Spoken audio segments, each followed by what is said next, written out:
How about naman yung mga Christmas party sa school? Isa to sa inaabangan ng bawat estudyante. Siyempre, nandyan yung exchange gift na hindi mo naman alam kung natupad ba yung wishlist mo, or picture frame na naman, or mug na naman. Ganyan na experience ko sa Christmas party namin doong LM ako. Iba yung kaba pag tawag sa akin kasi expect ko laruan, robot, or coaching laruan. Pero, regalo ko. Yun, salamat. Sana robot or toy car. Pagbukas ko,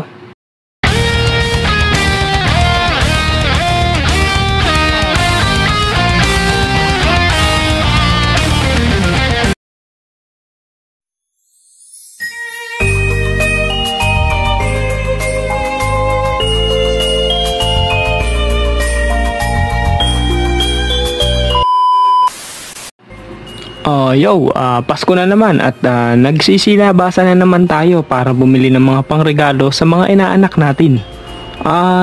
Inaanak nyo lang pala, kayo lang pala yun. At sa video na ito, ikikwento ko ang mga moments ko tuwing Pasko at kung gaano ito kasaya. So tara, let's go! Nung bata nga pala kami ay pinaghahandaan talaga namin ng Pasko.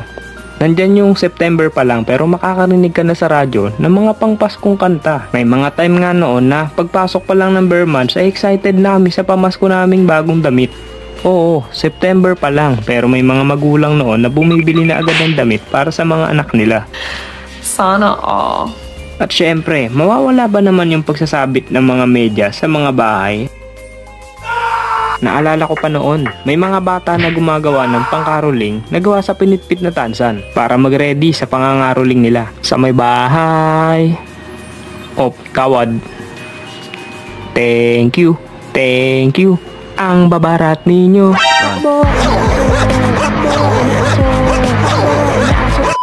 Habang lumalapit ang Pasko, maamoy natin yung mga mababangong puto bongbong at bibingka at yung misa de gallo pag madaling araw na inaabangan ng mga kabataan para i-flex yung mga malupitan nilang pormahan at tumambay sa labas lang ng simbahan.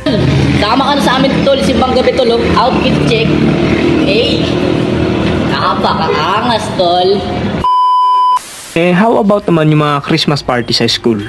Isa to sa inaabangan ng bawat estudyante. Siyempre, nandyan yung exchange gift na hindi mo naman alam kung natupad ba yung wishlist mo, or picture frame na naman, or mug na naman. Yung makukuha mo, siyempre, asahan mo na talaga, nasa Pinas ka eh.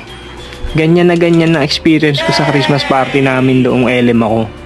Iba yung kaba pag tawag sa akin kasi expect ko laruan, robot, or coaching laruan. Pero, regalo ko. Yun, salamat. Sana robot or toy car. Pagbukas ko, what? Picture frame na naman. Ito yung regalo ko. Wow, salamat. Halatang iba to, nakabox pa. Ano to? Mug na naman. Tambak na yung mug namin sa bahay. At syempre, bago matapos ang kwento ko, ay wag natin kalimutan ng mga mahal natin sa buhay na wala sa tabi natin para magtrabaho sa ibang bansa. Or for short, ang mga OFW. Kahit malayo sila sa ating tabi, ay atin silang pasalamatan dahil sa sakripisyo nila para sa pamilya. At ayan nga pala ang ilan sa mga Pasko moments natin.